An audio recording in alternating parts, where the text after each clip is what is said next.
Hi, everybody. Today we're going to talk about listening to your gut instincts. And I think what happens to a lot of women when they get involved with a covert abuser is they learn to stop paying attention to that inner voice that tells them that something is off, something doesn't sit right with them, something doesn't add up. But when you get involved with a covert abuser, these guys are so charming. They're so delightfully charming that between the love bombing, the sweeping you off your feet, the getting inside your heart, messing with your head, they can really cause you to doubt that inner voice, and over time stop paying attention to it altogether. So your voice, your inner voice, gets replaced by theirs, and that's when you know you're in trouble, because that's when you become a victim of thought reform. We often say that getting involved with someone like this, it's a kind of a cross between getting sucked into a cult, becoming a prisoner of war, and getting possessed by a demon. That's what you're dealing with. You get all three for the price of one. And regardless of whether or not you grew up in a healthy home or a dysfunctional home, uh, women in general are equally vulnerable to ending up in this type of relationship. So please don't ever think, why was I so stupid? Why didn't I know better? And you know what I say, like, do you speak Latin? Well, why not? Is anybody going to hold you responsible for not speaking Latin? No, nobody ever taught you. Well, yeah, I took, a semester of it, and that was all. That was enough for me. But don't expect me to be fluent in that language. So we're not teaching our little girls how to recognize early warning signs of coercive control, controlling behavior. We often teach them, and we know that if a guy hits you or hits on you on that first date, there likely won't be a second, right? And many of our ladies have said, if you ever hit me, I'm out of here. And they don't get hit.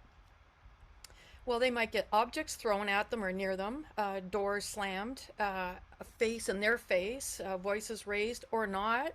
But coercive control can be so much more subtle than that, and it can range anywhere from gaslighting to non-fatal and fatal strangulation. And when you think about it, strangulation, isn't that the ultimate form of coercive control? Because what's coercive control? It's a pattern of isolating, threatening, controlling behavior. And the ultimate form of control is holding somebody's life in your hands and saying, I have control over whether or not you live or die. Today, I might let you live. Tomorrow, who knows? It's a crapshoot. That's the problem living with someone like this, is your life is in their hands. And the same is true for the children, often for the children.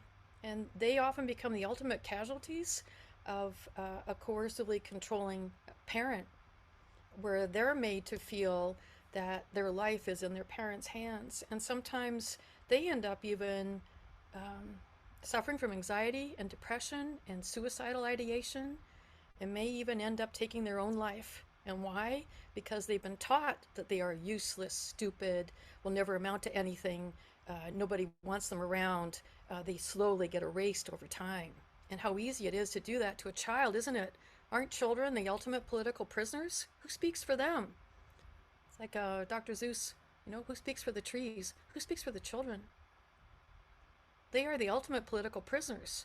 And coercive control is also, it's a political crime, because it deprives you of your basic fundamental human right to be free and safe in your own home.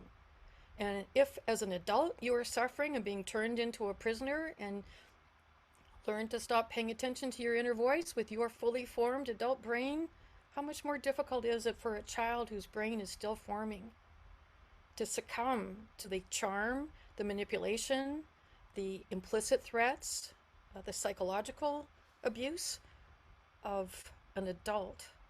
So it's a whole different level of evil when a child is living in a home where mother and child are both political prisoners.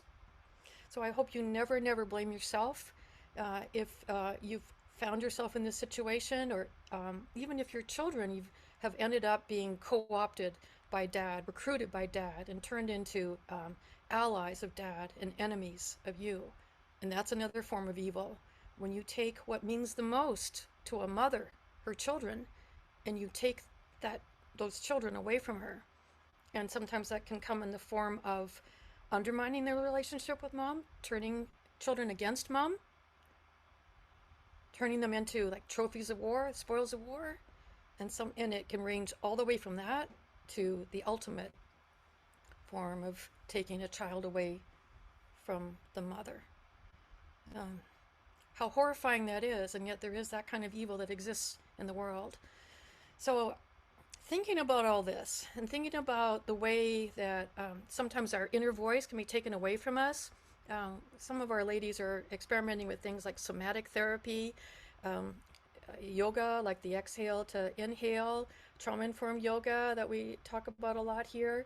But I want to also think about ways to get back into your body going forward, where you can listen to your body, all aspects of it, in new relationships to maybe keep you safer, to learn body language that can help maybe protect you from these forces of darkness going forward. Um, Side note, often these guys will tell you what they're planning in one way or another. If you haven't yet seen the Netflix documentary, I Just Killed My Dad, um, please don't watch it alone. And please have something very special planned for yourself afterwards if you do watch it, because it is very traumatizing to watch this and yet very educational. I do believe that every probation officer, every district attorney, um, every police officer, anybody involved with the court, any therapist should be forced to watch that documentary and learn from it and learn from all the mistakes that the district attorney and so many providers made in the course of trying to protect this child and instead continuing the abuse until the end. So just know that it has a happy ending, if such can be said. So thinking about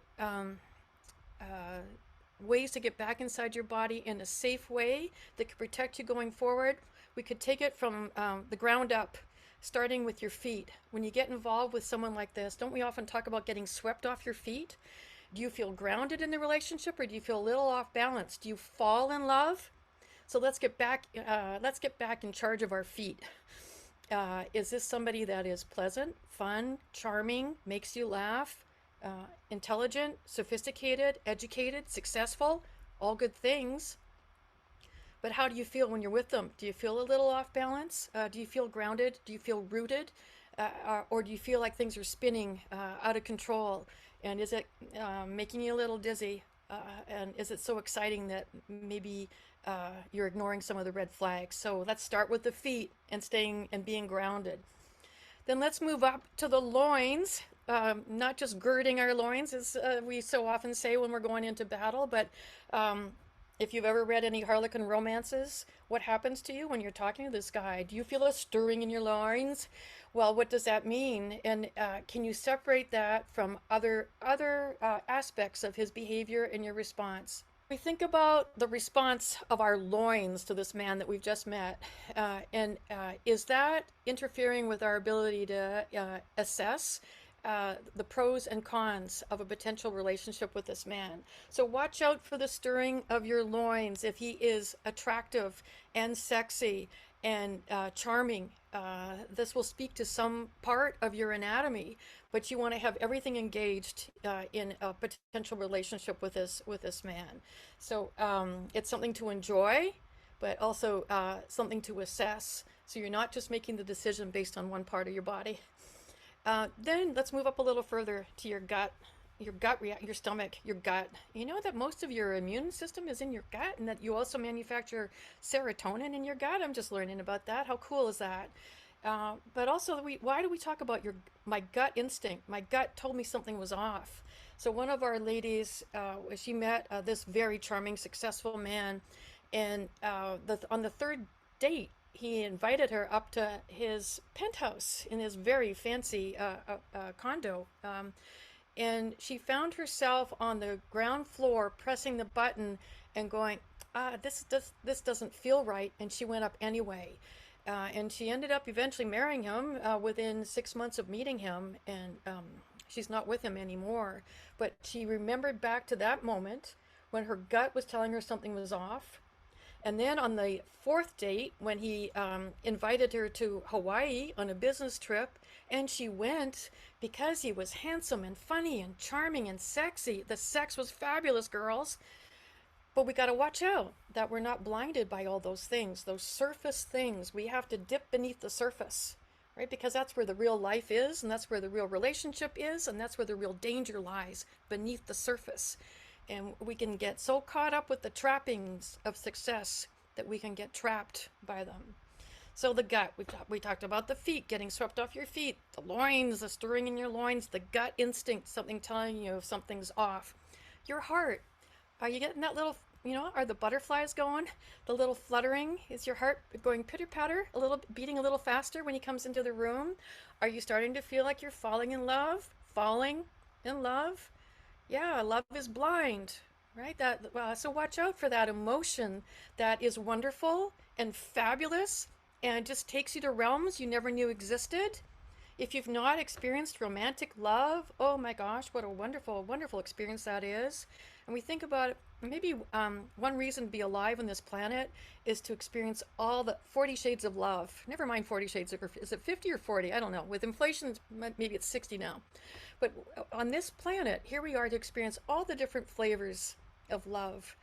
Having children is an important one, and having friends an important one, having a best friend an important one, having a dating partner, having a husband, moving from sexual to deep commitment to companionship, all the shades of love that happen. It all happens in the heart, right? But watch out for being ruled by the heart. And watch out for him telling you after he said something sarcastic or pushy or cruel, but I love you. I love you. Now, what does that mean? I mean, anybody can say I love you, even if with some of these guys, there will be a physical violence, and then after that they'll say I'm sorry. Most often not in this demographic, but if they do, they often couple it with oh I love you. Uh, and what does that word love mean? And if you're still with a partner who has treated you badly, is there some part of you that's thinking, but I love him, but he says he loves me and I love him? I would really ask you to take a look at what that love means. Whether I'm a believer, but even if you're not a believer, you just if you look at Corinthians, um, you know what I'm going to say, the passage that's read at almost every wedding. Love is patient, love is kind, love keeps no record of faults. Another time I'll do a monologue on that, and that's like true wisdom about love. But if you flip that on its head, the impatience, the cruelty, the keeping a record of wrongs, the envy, that is abuse. So we want to see love not just as a feeling, but as an action, as a behavior, as a way of being treated. So watch out for that word love, because it can trip you up and it can keep you in a relationship, especially if you have kids. If he's saying he loves you, and if you feel on some level you still love him, what does love look like day to day? It's a commitment, it's a responsibility, it's hard work. It's not just, the heart beating faster. So we did the feet, we did the loins, we did the gut, we did the heart. Now we move up into the throat. How do you feel? Like, are you able to communicate? Are you able to speak? Does he hear you when you talk? Does he talk over you? Does he dismiss what you say? Does he make fun of what you say? Does he tease you about what you say? Watch out for teasing. Reed Malloy says that when we're talking about sadism, the four components of the dark tetrad, one of them is sadism. And Reed Malloy, forensic psychologist Reed Malloy, says that teasing is a socially acceptable form of sadism. That sounds pretty heavy when you first think about it, but we're we're not talking about the sort of the jovial, like self-deprecating kind of humor, or the just good-natured humor that maybe a brother and sister, if they're on good terms, or two girlfriends or guy friends would have with one another.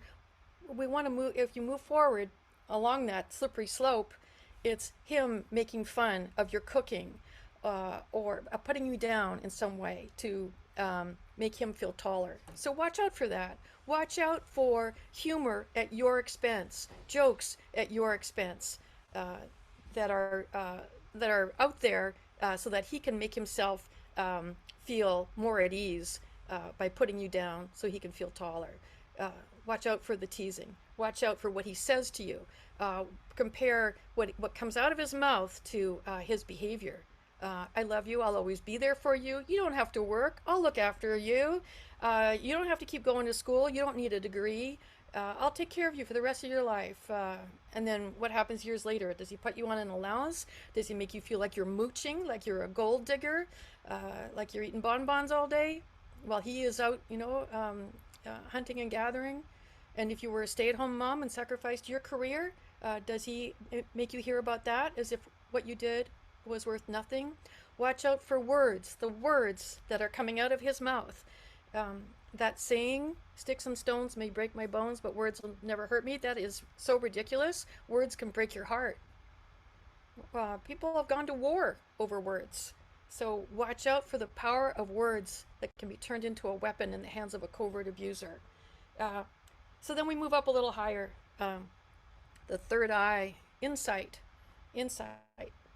Paying attention to your intuition. There's the gut feeling, sort of on that base level, that the fight, flight, freeze response that goes off there, run away, run away. But then the intuition is this sort of more evolved kind of premonition, that a deeper level of insight, something like your soul talking to you, trying to warn you that there's something beneath the surface. There's more to this man than meets the eye, that you are falling in love with Dr. Jekyll, but could there be a Mr. Hyde waiting in the wings? So listening to that soul voice, the third eye, the insight, and that's where meditation, prayer, walks in nature, spending time alone and in silence can really help you stay in tune with the gut instinct, that inner voice speaking to you, so it doesn't get drowned out by his telling you, like, does he play loud music all the time? Is he always talking? Is there always something going on in the environment? Are you so busy that you don't have time to sit and think? Are you working 40 hours a week and raising kids, and you don't have time to assess and think and look within? He doesn't want you to do that. He's not going to want you to do couples counseling. He's not going to want you to do individual therapy. If he goes to an individual therapist, it will be to go and convince the therapist that he's the victim here and you're the problem. So words as weapons. Yeah, even therapy in the hands of a covert abuser can become a weapon. So, and then the final level is that sort of spiritual outlook. How are you feeling like this is part of your soul's journey to be with this man? Is it destiny? Is it kismet? Do you think that you were made for each other? And are you good for one another? Do you lift each other up? Do you feel uplifted and positive and full of light, and just like you have benefited by being with this man?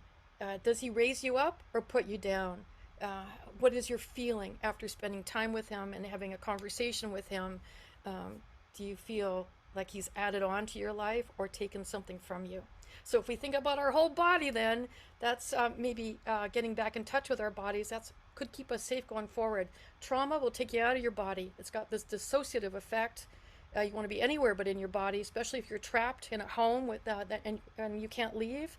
But then the secret is getting back into your body through yoga, dance, somatic therapy, all different kinds of, there's so many different types of therapy now that can help you get back inside your body and start listening to every part of it going forward. All right, so that's my little talk for today.